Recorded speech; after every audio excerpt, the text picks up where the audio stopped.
At the beginning of this course, I defined my learning philosophy 1.0, which is based on 3 statements about learning. Learning happens constantly, learning is personal, and learning is a shared experience. After exploring Web 2.0 technologies and the impact on learning, my philosophy has reshaped and expanded. Learning is continual. When we encounter situations and information that stir our curiosity, we explore sources to find answers, which likely lead to more questions. Before Web 2.0, we had limited sources to learn from: teachers, the people in our community, and information in our libraries. This pool of sources could be very rich or very limited, depending on your life circumstances. The Internet has opened the doors for everyone.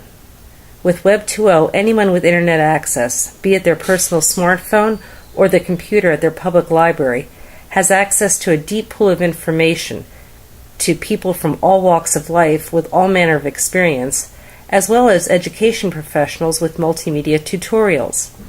The speed at which we can pursue knowledge has accelerated rapidly. Learning happens constantly. Learning is participatory.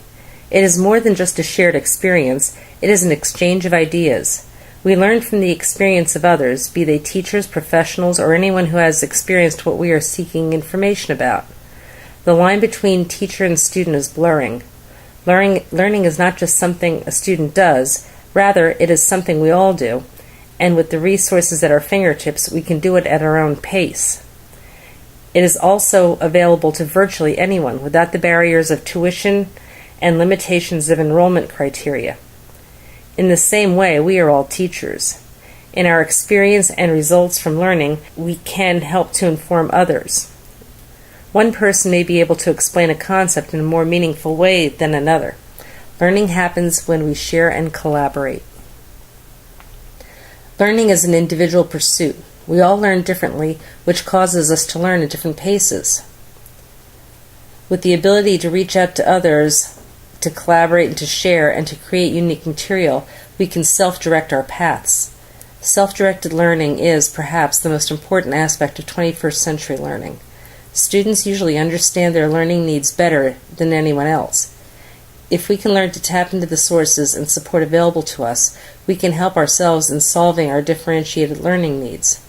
Learning happens when we find an answer to our questions, and is evident when we create new knowledge and present it in a shared way. Sharing our learning, our ideas, concepts, creativity, used to be limited to those who had the means and education to do so. Publishing was expensive, and there was a series of gatekeepers limiting the creation and distribution of tangible forms of individual work. With Web 2.0, anyone can create and share knowledge. The downside of this is anyone can create and share knowledge. This is where the role of educator comes in, and why and how it has changed.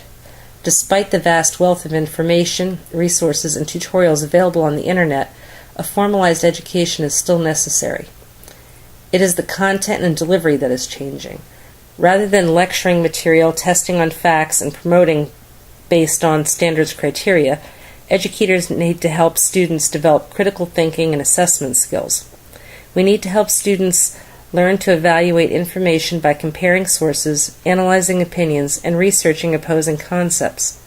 Students need to learn how to identify bias and separate opinion from fact. Most importantly, they need to learn how to express themselves, their ideas, their newfound knowledge. We as educators need to guide students in this. Learning is changing rapidly. We read about knowledge doubling every 18 months, and the pace is picking up.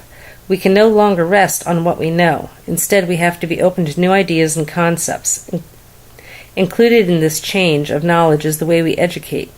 Children are no longer dependent on adults and society to provide them with information. They can find it on their own.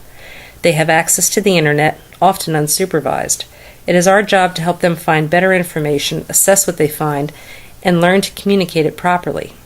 We need to teach them how to be good digital citizens. To do this, we need to be fluent in the access of the Internet and the use of Web 2.0 tools ourselves, and model collaboration and use. Learning is interactive. It is more than just consuming information. It also requires hands-on learning. The flipped classroom, a hot topic at the moment, emphasizes the idea of students reading or listening to information outside the classroom, and then practicing what they learned via labs or other hands-on learning in the classroom. We need to broaden the experience of our students so they can develop tacit knowledge. Learning is active and happens when we do things.